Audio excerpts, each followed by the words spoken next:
Welcome to morning మన్నా. నేటి వాక్య దర్శనం కొరకు యెషయా గ్రంథం 43వ అధ్యాయం 19వ వచనం. ఇదిగో నేను ఒక నూతన క్రియ చేయుచున్నాను, ఇప్పుడే మొలుచును, మీరు దాన్ని ఆలోచింపరా. నేను అరణ్యములో త్రోవ కలగజేయుచున్నాను, ఎడారుల్లో నదులు పారజేయుచున్నాను. మరొకసారి యెషయా గ్రంథంలో నుండి అమూల్యమైన సత్యాలు మనం నేర్చుకోవటానికి ఈ ఉదయకాల సమయంలో దేవుని వాక్యంలో నుండి 4 ప్రాముఖ్యమైన విషయాలు మనం గ్రహించాలి. నెంబర్ 1, మొట్టమొదటిది మనం జాగ్రత్తగా ఆలోచన చేస్తే, బిగినింగ్ ఆఫ్ న్యూ థింగ్, నూతన క్రియ ప్రారంభం. అందుకే దేవుని వాక్యంలో నేను ఒక నూతన క్రియ చేయుచున్నాను. ఈ నూతన క్రియ ప్రతి ఒక్కరి జీవితంలో ప్రారంభించబడుతుంది. ఇది దేవుడు ప్రారంభిస్తున్న నూతనమైన విధానము అన్న సత్యాన్ని మనం గ్రహించాలి. ఇదిగో అన్న మాటని, బిహోల్డ్ అన్న మాటను మనం జాగ్రత్తగా ఆలోచన చేస్తే, శ్రద్ధ వహించి అంతర్గతంగా చూడు అని అర్థం.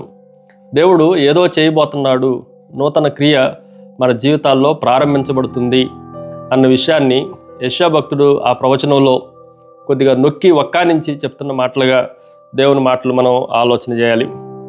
విచారం చేతనో ఓటమి చేతనో వెనక్కి తిరిగి చూడొద్దు. నూతనంగా దేవుడు మన జీవితాల్లో మరొక క్రొత్తదనాన్ని ప్రారంభించగలడు అన్న ఆశతో, విశ్వాసంతో ముందుకు చూడాలి. రెండో విషయాన్ని మీకు జ్ఞాపకం చేస్తాను. బర్త్ ఆఫ్ న్యూ ఆపర్చునిటీస్, క్రొత్త అవకాశాల జన్మము, పుట్టుక, ఆ విషయాన్ని కూడా మనం జాగ్రత్తగా ఆలోచన చేస్తే, ఇది ఎవరు కలగజేస్తున్నారు అని మనం ఆలోచన చేస్తే, దేవుడే ఏర్పాటు చేస్తున్నాడు.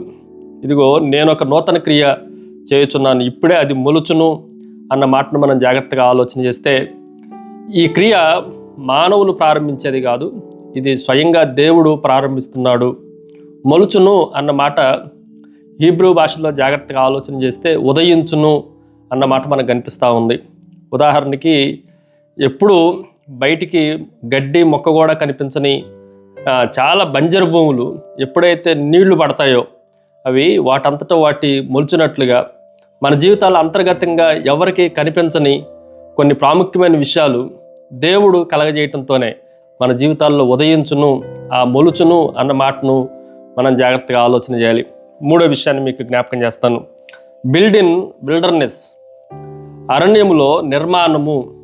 ఈ నిర్మాణము దేవుడు మనం జాగ్రత్తగా ఆలోచన చేస్తే, నేను అరణ్యములో త్రోవ కలగజేస్తున్నాను, ఏర్పాటు చేస్తున్నాడు, కొత్త నిర్మాణాలను దేవుడు రూపొందిస్తున్నాడు అన్న సత్యాన్ని మనం గ్రహించాలి.